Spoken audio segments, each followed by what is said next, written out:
welcome to today's video. Today I'm going to give you my top tips for riding alone now that we're going back into lockdown again.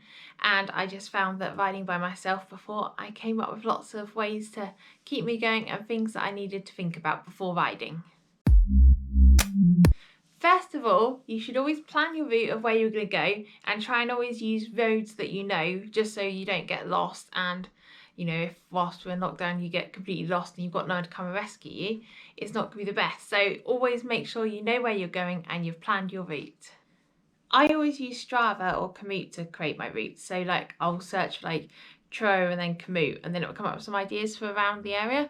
So if you're not very good at making routes or you just don't know places in your area, that's a good way of finding some. And as long as you've got something that's like a Garmin or a Wahoo or something, so you can use it as like a sat nav, then you're absolutely fine to know where you're going. My next tip is to always make sure that you check the weather forecast before you go. I always find checking a few different websites like BBC Weather and Met Office is always good, because I quite often find that the weather's completely different on the two of them.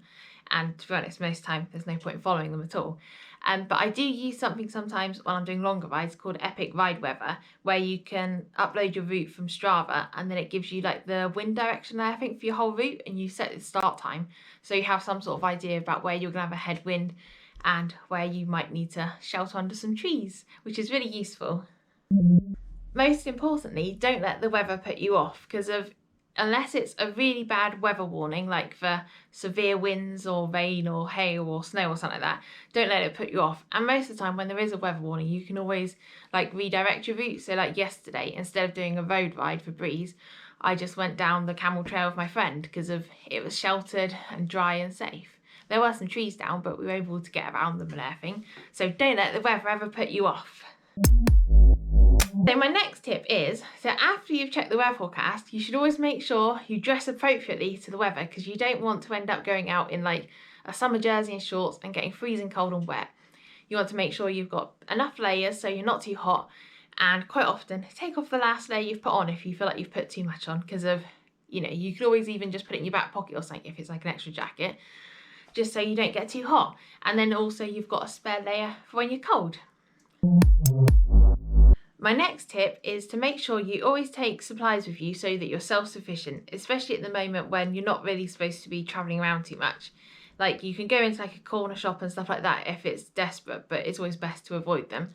So always take with you a basic repair kit for if you get a flat tyre. Obviously you should take a multi-tool as well in case anything comes loose, but if that's all you've got is a pump, tyre levers and an inner tube, it's better than nothing. And also take with you an emergency snack.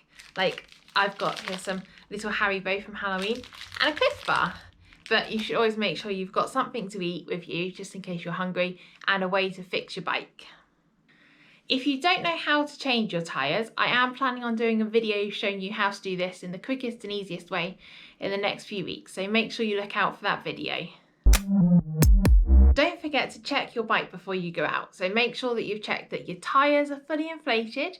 You can either squeeze on them or you can use your pump to make sure that they're fully inflated.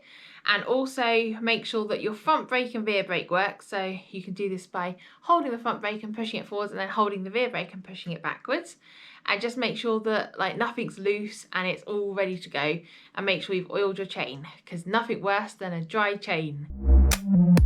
And my final tip is to always tell someone where you're going, because it's always good that someone knows where you're going to be. So what you can do is, if you don't know the exact places you're going to be, you can give them your Strava beacon, or you can send them a message before with your live location on WhatsApp or Facebook Messenger, just so then if something does happen to you, they'll be able to get to you quickly and safely and know exactly where you are. And most importantly, don't forget to enjoy your ride, and don't forget that winter miles equal summer smiles. Prior planning prevents poor performance.